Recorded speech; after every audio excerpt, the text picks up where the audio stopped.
नमस्कार, मी अलका सपकाळे तुमचं सगळ्यांचं मनापासून स्वागत करते अभुदय वार्ता या यूट्यूब चॅनलवर। सर्वांना नवरात्रीच्या हार्दिक शुभेच्छा। मैत्रिणींनो, तुम्हाला माहिती आहे का, आजचा रंग आहे पांढरा। पांढरा रंग हा स्वच्छता, निरागसता, निर्मळता आणि शांतता याचं प्रतीक मानला जातो। आज मी तुम्हाला अशा एका सर्व गुणसंपन्न व्यक्तिमत्वाबरोबर ओळख करून देणार आहे की त्या अहिल्या विद्या मंदिरच्या प्राचार्या सौ कृतिका मोरजकर यांचं। नमस्कार मॅडम। अहिल्या विद्या मंदिर 54 वर्ष पूर्ण झाले याला, आणि अगदी त्या काळापासून श्री आत्माराम मोरजकर हे तुमचे आजोबा, त्यानंतर तुमचे वडील श्री प्रमोद मोरजकर, आणि आता तुम्ही कृतिका मोरजकर वागदरे।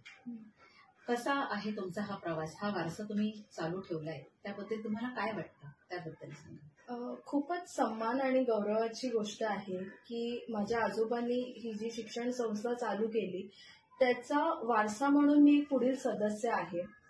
अत्यंत जबाबदारी आणि कृतज्ञता ची जाणीव मला या क्षेत्रात काम करताना येते।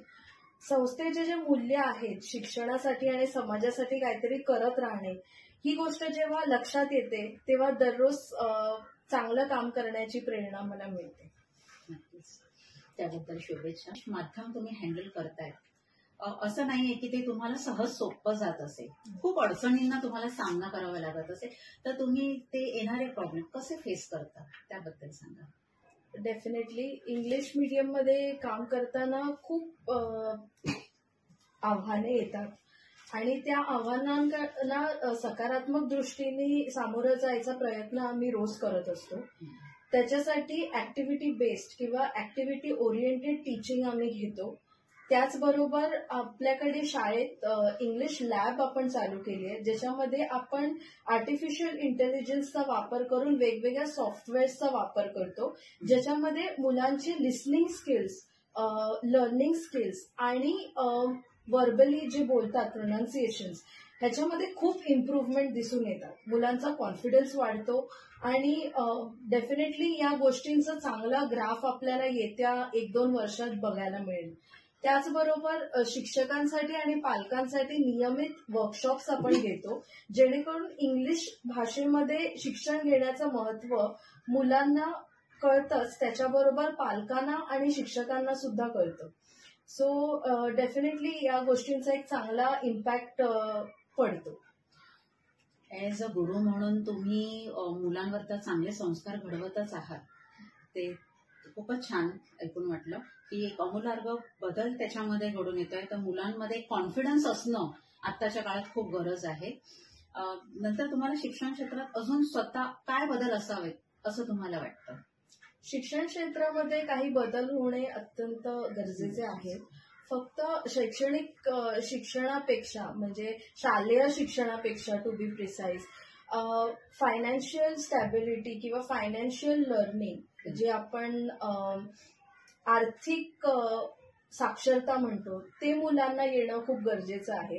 त्याचा काही भाग आपल्या शिक्षणात आहे सुद्धा, पण पूर्णपणे नाहीये।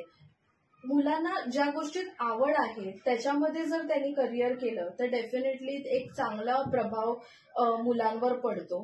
त्याचबरोबर इमोशनल इंटेलिजन्स आणि स्ट्रेस मॅनेजमेंट या दोन्ही गोष्टींचा सुद्धा अभ्यास शाळेमध्ये केला गेला पाहिजे, तर मुलांवर जो स्ट्रेस येतो तो कमी होईल आणि मुलं चांगल्या पद्धतीने शिक्षण घेऊ शकतील। एक्झॅक्टली, मुलांचा स्ट्रेस ही आता खूप महत्वाची गोष्ट झालेली आहे की स्ट्रेस वर काम करणं गरजेचं आहे, आणि ते तुम्ही निश्चितच करत आहात, त्याबद्दल शुभेच्छा।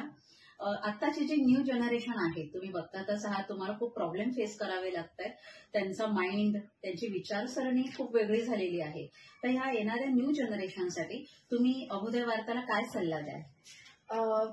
असं नाही बोलू शकणार की प्रत्येक वेळेला प्रॉब्लेम्सच फेस करायला लागतात, कारण ही जी न्यू जनरेशन आहे ते अत्यंत हुशार जनरेशन बोलू शकतो आपण। ही अशी पिढी आहे की ते लोक खूप कमी वेळात खूप शिकायची तयारी असते त्यांची, आणि आपण विचार करतो त्याच्यापेक्षा 2 पावलं जास्त विचार करतात. त्यामुळे आपल्याला त्यांच्यासाठी अपडेटेड राहणं खूप गरजेचं आहे. त्यांच्यासाठी मी हा संदेश देईन की तुम्ही आपल्या स्वप्नांवर आणि आपल्या ध्येयावर विश्वास ठेवा. नवीन शिकत राहायचा प्रयत्न करा, प्रत्येक वेळेला अपडेटेड राहा, आणि या गोष्टीची नेहमीच जाणीव ठेवा की आपण जे काही करतोय त्याच्यामध्ये इमानदारीने आपण काम केलं पाहिजे. त्याचबरोबर या समाजाप्रती आपले काही कर्तव्य आहेत ते आपण त्याच्याशी बांधील आहोत, या गोष्टींचा नेहमी विचार केला पाहिजे आणि त्या पद्धतीने काम केलं पाहिजे. नक्कीच नक्कीच हा संदेश सगळे विद्यार्थी नक्कीच फॉलो करतील. आणि मॅडम, तुम्हाला भेटून खूप खूप बरं वाटलं, छान वाटलं तुम्हाला, आणि तुम्ही तुमचा अमूल्य वेळ आमच्यासाठी दिलात, अभुदय वार्तासाठी दिलात, त्याबद्दल तुमचे मनापासून आभार. थँक्यू. थँक्यू.